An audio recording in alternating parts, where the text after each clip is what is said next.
आपने कभी सोचा है कि एक औरत जब घर से निकलती है तो उसके दिल में क्या होता है? क्या वो बाजार का रुख करती हुई सिर्फ खरीदारी की फहरिस्त लेकर चलती है, या उस फहरिस्त के साथ साथ वो एक और चीज भी लेकर चलती है? खौफ। मेरा नाम समीना है।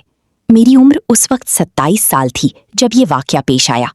लाहौर के एक मसरूफ बाजार में, जहां दिन के वक्त हजारों लोग आते जाते हैं, मैंने वो कुछ देखा, सुना और महसूस किया जो मैं आज तक नहीं भूल सकी। वो एक मामूल का मंगल का दिन था। दोपहर के 3 बजे थे। मैं घर से निकली थी क्योंकि बच्चों के लिए स्कूल का सामान लेना था, थोड़ी सब्जी भी लेनी थी और अम्मी के लिए दवाई भी। सोचा था कि जल्दी से जाऊंगी और वापस आ जाऊंगी, लेकिन जैसा मैंने सोचा था वैसा नहीं हुआ। जैसे ही मैंने बाजार में कदम रखा, एक अजीब सी बेचैनी ने मुझे आ लिया। बाजार में हमेशा की तरह शोर था। ठेले वाले आवाजें दे रहे थे, मोटरसाइकिलें गुजर रही थीं, लेकिन उस शोर के बीच में एक आवाज ऐसी थी जो मुझे बार बार सुनाई दे रही थी। एक सरगोशी, एक नजर, एक कदम जो मेरी कदम के साथ चल रहा था। मैंने पहली बार पलट कर नहीं देखा। मैंने अपने आप को समझाया, समीना, तू बहुत ज्यादा सोचती है। ये बाजार है, यहाँ लोग आते हैं, लोग चलते हैं, लोग देखते हैं, कोई बात नहीं। लेकिन फिर एक दुकान के शीशे में मुझे वो चेहरा दिखा। एक आदमी, 30 से 35 साल का, नीली कमीज, गहरी आंखें। वो मेरी तरफ देख रहा था, और जब मैंने शीशे में उससे आंखें मिलाईं तो उसने नजर नहीं फेरी, उसने मुस्कुराया। वो मुस्कुराहट वो मुस्कुराहट ऐसी नहीं थी जो कोई दोस्त को देखकर मुस्कुराता है। वो ऐसी मुस्कुराहट थी जो कहती है, मैं जानता हूं कि तू डर गई है और मुझे ये अच्छा लग रहा है। मैंने कदम तेज किए, उस दुकान से आगे निकल गई, सब्जी वाले की तरफ मुड़ गई। मीठा कद्दू कितने का है?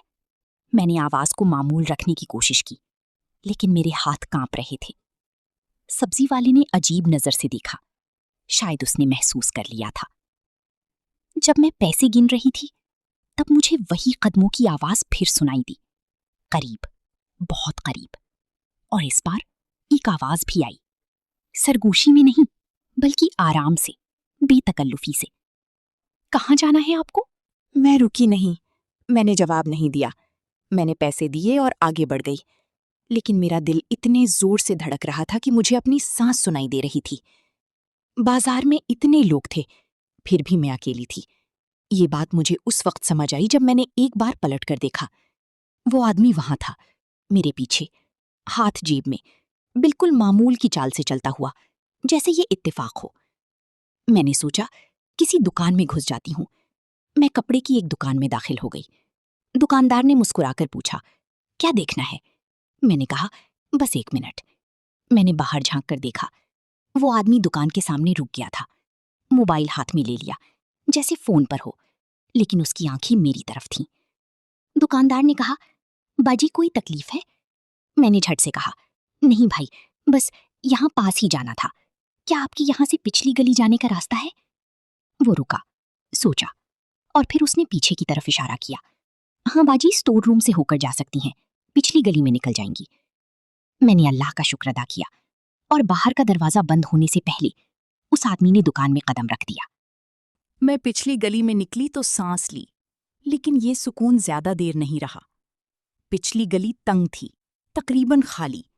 दोपहर की धूप यहां तक नहीं पहुंच रही थी, दीवारें इतनी ऊंची थीं। एक बिल्ली किसी कनस्तर को गिराकर भागी और मैं बुरी तरह चौंक गई। मैंने कदम तेज किए। मेन बाजार का शोर दूर से आ रहा था, लेकिन वो शोर अब मुझे महफूज नहीं लग रहा था, बस दूर लग रहा था। तभी मैंने सुना कदमों की आवाज, पीछे से। मैंने पलटकर नहीं देखा। मैंने कदम और तेज किए। एक मोड़ आया, मैं मुड़ गई। एक और मोड़, मैं मुड़ गई। लेकिन वो आवाज बंद नहीं हुई। मेरा दिल चाहा कि चीख पड़ूं, लेकिन मैंने अपने आप को रोका। मैंने सोचा, बस आगे बढ़ती रहो, कोई दुकान, कोई घर, कोई आदमी दिखे तो रुकना। और तभी मैंने देखा, एक औरत, उधेड़ उम्र, अपनी दुकान के बाहर खड़ी थी, अचार और मसाले बेच रही थी। मैं सीधी उसकी तरफ गई और बोली, आपा, मैं थोड़ी देर यहां खड़ी हो सकती हूं? उस औरत ने मेरी आंखें देखी, एक लम्हे के लिए, और फिर बोली, आओ बेटा, यहाँ आ जाओ। वो औरत, जिनका नाम बाद में पता चला कि हाजन साहिबा था, उन्होंने मुझे अंदर बिठाया, पानी दिया, कुछ नहीं पूछा। कुछ देर बाद जब मेरी सांस मामूल पर आई, उन्होंने सिर्फ इतना कहा, बेटा, पीछे से कोई आ रहा था? मैंने सर हिलाया। वो बोली, यहाँ अक्सर होता है, अकेली औरत को देखा तो पीछे लग गए।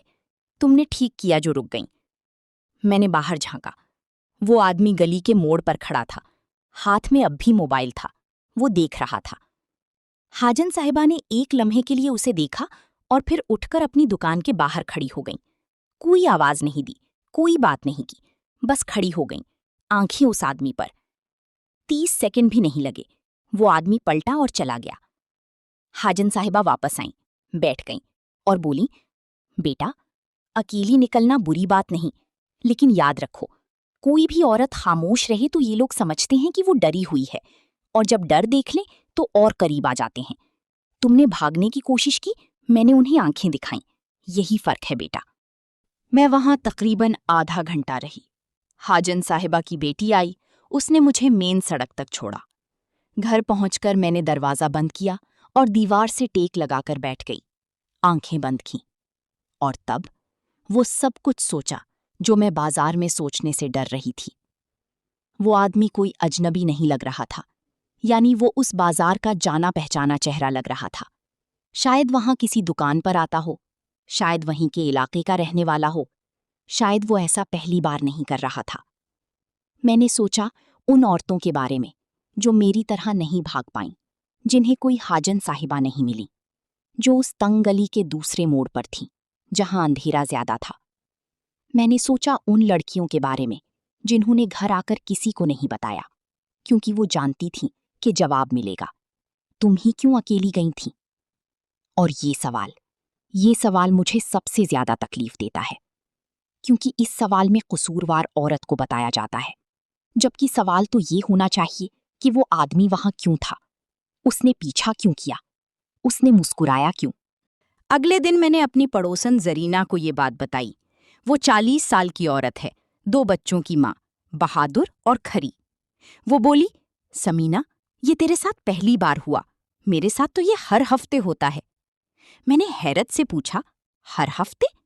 वो बोली, हाँ, कभी बाजार में, कभी बस में, कभी मेडिकल स्टोर पर, कोई ना कोई होता है। और अब मैंने ये बताना भी छोड़ दिया है, क्योंकि हर बार एक ही जवाब मिलता है। मैं खामोश रही। जरीना ने आगे कहा, तू जानती है सबसे बड़ा मसला क्या है? ये नहीं कि वो लोग बाजार में मौजूद हैं। सबसे बड़ा मसला ये है कि जब वो मौजूद होते हैं तो बाकी लोग नहीं देखते। वो सब्जी वाला, वो कपड़े वाला, वो दूसरे मर्द जो करीब खड़े थे, किसी ने नहीं कहा कि भाई यहां से जाओ। किसी ने नहीं पूछा कि बाजी कोई तकलीफ है। बस हाजन साहिबा ने, एक औरत ने। ये बात मेरे दिल में घर कर गई। औरत की हिफाजत की जिम्मेदारी सिर्फ औरत पर ही क्यों? कुछ दिन बाद मैंने हिम्मत करके पुलिस स्टेशन जाने का इरादा किया। साथ में जरीना थी। वहां जो हुआ वो मुझे आज भी याद है। अफसर ने मेरी बात सुनी, फिर पूछा, तो उसने आपको छुआ? मैंने कहा, नहीं। वो बोला, कोई गाली दी? मैंने कहा, नहीं, लेकिन वो पीछे आया, गली में घुसा। वो बोला, बाजी, ये तो साबित नहीं किया जा सकता कि वो आपके पीछे था। बाजार है, लोग चलते हैं। जरीना ने मदाखलत की, अफसर साहब, ये औरत डरी हुई थी, ये गली में भागी। अफसर ने हाथ उठाया, देखें, अगर कोई वाकया हुआ हो तो आएं, अभी तो कुछ हुआ नहीं है। हम वापस आ गए। रास्ते में जरीना बोली, समीना, कुछ हुआ नहीं, यही तो सबसे बड़ा मसला है। जब तक कुछ हो तब तक कोई नहीं सुनता, और जब कुछ हो जाए तब सवाल ये होता है कि औरत वहां थी क्यों। मैंने आसमान की तरफ देखा। सूरज ढल रहा था, शाम होने वाली थी। और मैंने सोचा, कल फिर बाजार जाना है, क्योंकि जिंदगी रुकती नहीं, औरत घर में बंद नहीं हो सकती। लेकिन वो खौफ, वो कहीं नहीं गया था, वो मेरे कदमों के साथ चलता रहता है। मैं नहीं जानती कि वो आदमी कौन था। मैं नहीं जानती वो आज कहाँ है।